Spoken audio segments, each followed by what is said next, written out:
Okay, so I've been asked a lot of questions about my hydration pack and hydration packs in general.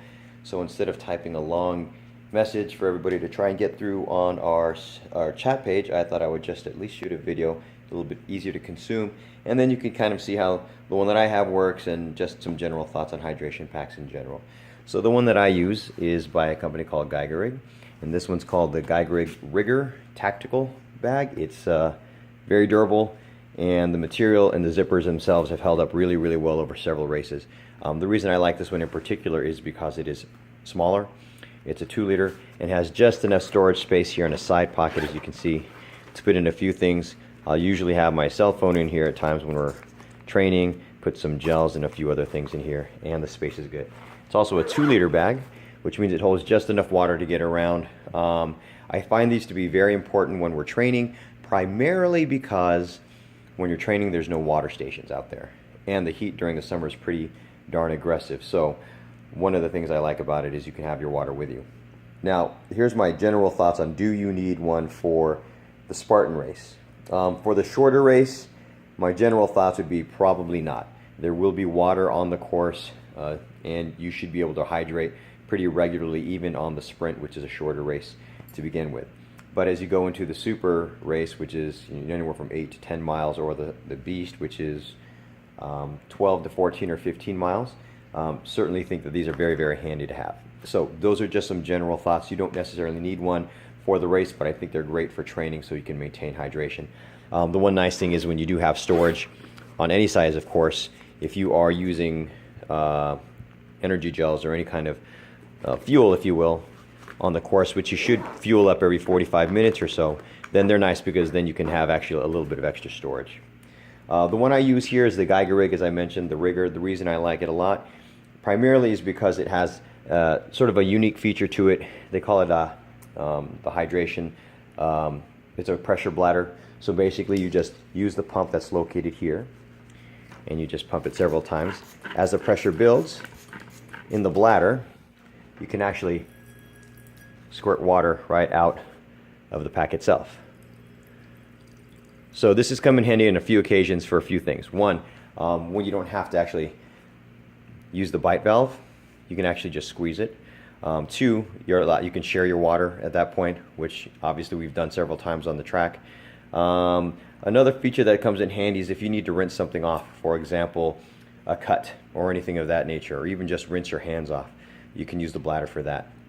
A couple of things about it as well is it's got, as you can see, 2 hoses. So you're going to have one that attaches here for what is typically called the bite valve, and you can clip this in, very easy to clip in and out. And then the other hose here is for the pressure valve. You can release the pressure by pressing this valve here, or you can even just disconnect the hose itself. When you press the actual, what we have here, which is the balloon, when you squeeze this, you're going to do it about 20 or so times as you inflate your bladder, and then just leave it as you run. There's additional pressure applied when you're actually wearing the pack, so you're sort of squeezing it, if you will, when you strap it on, and then it works pretty well just to provide water, right? I like to carry mine, at least in the initial portions of any race or any training, I like to put ice in it, fill it with about 3/4 weight of ice, and then I'll just put in a bunch of water or whatever fuel you want to put in there. If you want to put electrolytes, Geigerrig, something like that. Typically I just go with water, and that keeps it cold for what would go for primarily most of a sprint race. And it's typically cold by the time we end up running Montserrat or any of those other hills that we do during the course. Just as a heads up, I'll show you the inside as well. As you see, we have 2 hoses, one for the pressure hose, one for the bite valve. And I'm going to release a little pressure here. Like I said, there's a couple ways to do it. You could also just pull the hose off here, and that will release the pressure in the bladder. And as you can see here, when you pull out the bladder, it's a little more challenging when it's full, but there you go. It looks like this. A little different than most. I will say that's one feature that's very nice about some of the Camelbacks, is that there's a twist valve. You can remove that, and they're relatively easy to fill. This one is a little bit different in that you actually have to pull the bladder out, which is one of the small inconveniences, but it's not that big a deal. And then you have to open it to fill the bag. Then as you close it, you're just going to fold this valve over, or I should say this flap over, and then you're going to attach this here across the top of the bag. And that keeps it pretty well airtight. You can actually punch these bladders pretty well. They're very, very durable. I don't suggest you do it, but you certainly can try. They're meant to be used in very aggressive terrain, and for that purpose, the bag and the container are all very, very sturdy. A nice thing that Wanda had also posted is you can buy this bladder, and this hydration engine is what they call it.